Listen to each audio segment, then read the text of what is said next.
Assalamualaikum warahmatullahi wabarakatuh. Nama saya Jasmine Fitria Wibowo. Kali ini saya akan menjelaskan tentang perusahaan multinasional atau MNC dan investasi. Kali ini saya akan menjelaskan topik tentang MNC atau perusahaan multinasional dan investasi. Perusahaan multinasional dan investasi ini saya contohkan dalam studi kasus Dunkin Donuts.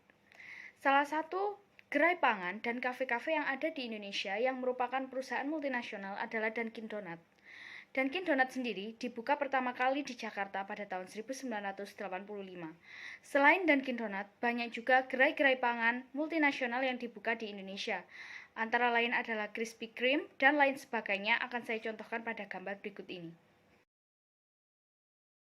Meskipun demikian, Dunkin Donuts dinilai paling berhasil dalam meluaskan pasarnya di luar negeri maupun di Indonesia.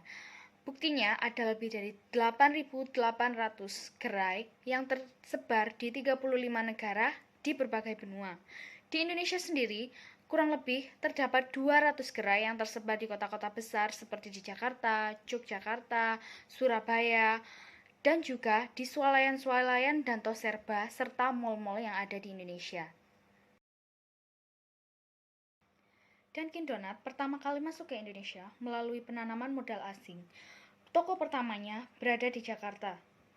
Dunkin Donuts juga membuka cabang-cabangnya atau franchise pertama kali di Eropa, di negara-negara di bagian-bagian yang berada di Eropa. Dunkin Donuts mulanya berkembang di Boston, Amerika Serikat pada tahun 1940. Kemudian perusahaan ini terus berkembang dan berkembang pada tahun 1970. Pada tahun itulah, perusahaan Dunkin Donuts berhasil menjadi salah satu perusahaan merek dagang internasional. Kemudian, pada tahun 1983, Dunkin Donuts dibeli oleh Allied Domecq dan di bawah kendali Allied Domecq inilah perusahaan Dunkin Donuts lebih diintensifkan ke pasar-pasar di seluruh dunia.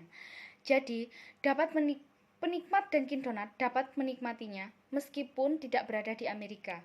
Dan perluasan ini mencapai ke daerah Eropa bahkan juga Asia. Khusus di wilayah Indonesia, master franchise Dunkin Donuts sendiri dipegang oleh Dunkin Donuts Indonesia. Dan gerai pertamanya yang ada di Jakarta dibuka di tahun 1980-an. Hadirnya suatu perusahaan multinasional baru tentunya membawa pengaruh bagi negara penerimanya, tidak terkecuali kepada Dunkin Donuts. Ada beberapa pengaruh yang dapat disampaikan.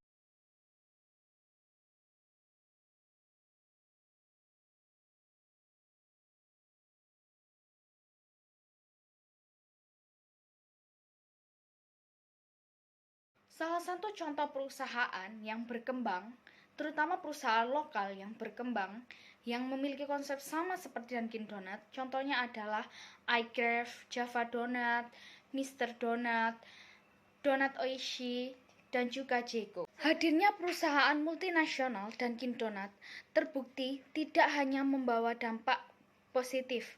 Menurut masyarakat, perusahaan multinasional atau MNC juga membawa dampak negatif, yaitu dengan menurunnya kualitas produk lokal dan menurunnya pembelian produk lokal.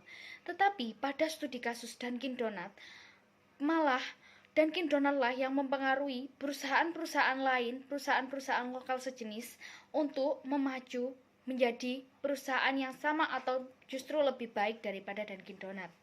Dunkin Donuts termasuk salah satu perusahaan dengan penjualan donat disertai dengan coffee shop terbesar di dunia. Lalu, tentang perusahaan multinasional sendiri telah diatur oleh pemerintah pada Undang-Undang tentang Penanaman Modal Asing Nomor 1 Tahun 1967.